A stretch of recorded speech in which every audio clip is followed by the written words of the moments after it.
مشاهده میکنید کامپیوتر ما به این شکل مدل شده.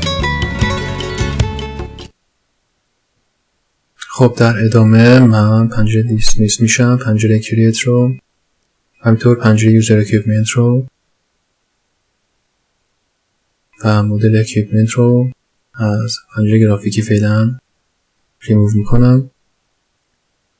روی زون اکیپمنت هم وای نیستم. همونطور که مشاهده میفرمایید ما الان 4 تا اکیپمنت رو مدل کردیم. 2 تاش مربوط به اکیپمنت های آماده نرم افزار بود و 2 تاش که ما با استفاده از پریمیتیو ها تولید کردیم.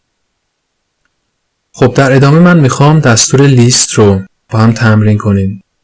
خب بعضی وقتا لازم هست که ما داخل نرم افزار PDMS اکیپمنت های مشابهی رو تولید کنیم. برای این کار دستوری هست تحت عنوان لیست، تولید لیست، که ما میتونیم با استفاده از این دستور خیلی تو زمان صرفه‌جویی کنیم.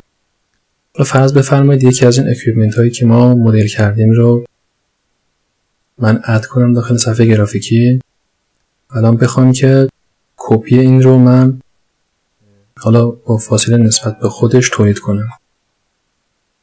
برای این کار من دستور لیست رو این قسمت باز میکنم. از قسمت add list من یک اسمی رو باید برای این در نظر بگیرم.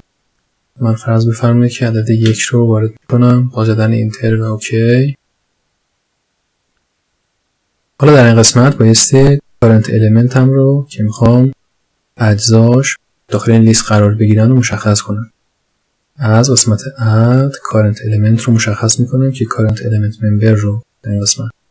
توجه کنید که مدلی که ما میخوایم ازش لیست تولید کنیم داخل پنجره members هایلایت شده باشه. همونطور که مشاهده میفرمایید در پنجره members equipment horizontal vessel هم همین وسل هایلایت شده هست، فعال هست، صورت هایلایت شده اینجا قرار داره. الان من اگر current element members رو انتخاب کنم کلیه اجزای این equipment در این پنجره لیست میشه. با انتخاب دکمه رادیویی هایلایت مدل من به این ترتیبی که مشاهده میفرمایید انتخاب شده است. از قسمت کنترل سیو در قسمت کامند لاین من میتونم دستورات مختلف رو تایپ کنم. برای نمونه فرض بفرمایید که من میخوام مدلم رو در راستای n 4000 میلیمتر یا 4 متر جابجا کنم. برای این کار حالا یک دستورم یاد بگیرید به مود معروف by n 4000 با زدن اکشن مدل من 4000 میلیمتر در راستای n جابجا میشه. دوباره راست کلیک این تایپ لیست که مدل من قشنگ دیده بشه. این پنجره رو من فعلا میبندم. همونطور که گفتم میخوام یک مدل مشابه همین مدل تولید کنم. برای این کار از دستور کپی آفست از قسمت آبجکت من گزینه لیست رو انتخاب میکنم. این دفعه همونطور که مشاهده میفرمایید گزینه های current element لیست و پیک هست. من لیست رو انتخاب میکنم. با انتخاب این لیست عددی که من یا اسمی که برای لیستم من در نظر گرفتم در کنارش بایستی که مشخص بشه. من مدلم رو به حالت وایر فریم در میارم. میخوام که در راستای X مدل من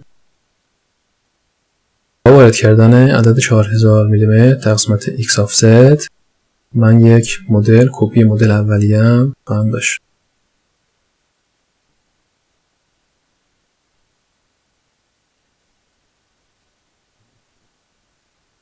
به این ترتیبی که مشاهده میفرمایید من تونستم با دستور لیست از یک مدل کپی بگیرم.